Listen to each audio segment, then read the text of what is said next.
liegemen loyal. By lauded deeds shall an earl have honour in every clan. Forth he fared at the fated moment, stirred his shield to the shelter of God. Then they bore him over to ocean's billow, loving clansmen, as late he charged them while wielded words the winsome shield, the leader beloved who long had ruled. In the roadstead rocked a ring-dight vessel, ice-flecked, outbound, atheling's barge. There laid they down their darling lord on the breast of the boat, the breaker of rings, by the mast the mighty one. Many a treasure fetched from far was freighted with him. No ship have I known so nobly dight with weapons of war and weeds of battle, with breastplate and blade. On his bosom lay a heaped hoard that hence should go far o'er the flood with him floating away.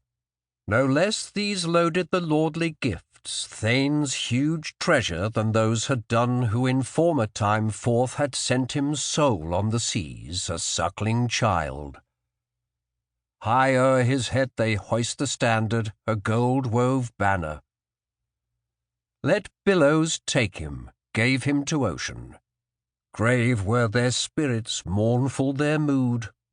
No man is able to say in sooth, no son of the halls, no hero 'neath heaven, who harboured that freight. 1. Now Beowulf bode in the burg of the Scyldings, leader beloved, and long he ruled in fame with all folk, since his father had gone away from the world, till awoke an heir, haughty Halfdenner, who held through life sage and sturdy the Scyldings glad.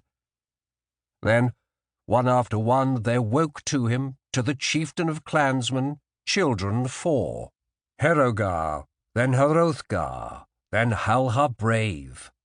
And I heard that was queen, the Heltha Scylfing's helpmate dear. To Hrothgar was given such glory of war, such honour of combat, that all his kin obeyed him gladly, till great grew his band of youthful comrades.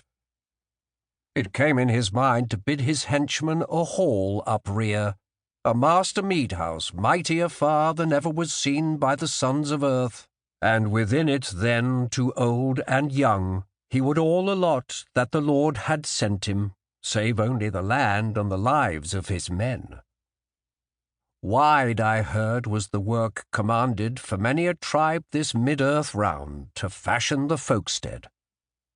It fell, as he ordered, in rapid achievement, that ready it stood there of halls the noblest.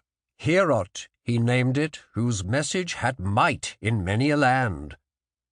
Not reckless of promise, the rings he dealt, treasure at banquet. There towered the hall, high, gabled, wide, the hot surge waiting of furious flame.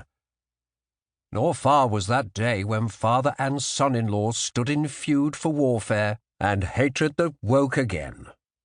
With envy and anger an evil spirit endured the dole in his dark abode, that he heard each day the din of revel high in the hall. Their harps rang out, clear song of the singer. He sang who knew tales of the early time of man, how the Almighty made the earth, fairest fields enfolded by water, set, triumphant, sun and moon, for a light to lighten the land dwellers, and braided bright the breast of earth with limbs and leaves, made life for all of mortal beings that breathe and move.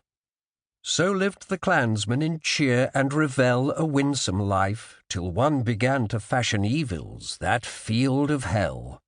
Grendel this monster grim was called, March Reaver, mighty, in moorland living in fen and fastness. Fief of the giants the hapless wight a wild had kept, since the Creator his exile doomed. On kin of Cain was the killing avenged by sovereign God for slaughtered Abel. Ill fared his feud, and far was he driven for the slaughter's sake from sight of men. Of Cain awoke all that woeful breed, Etins and elves and evil spirits, as well as the giants that warred with God weary while.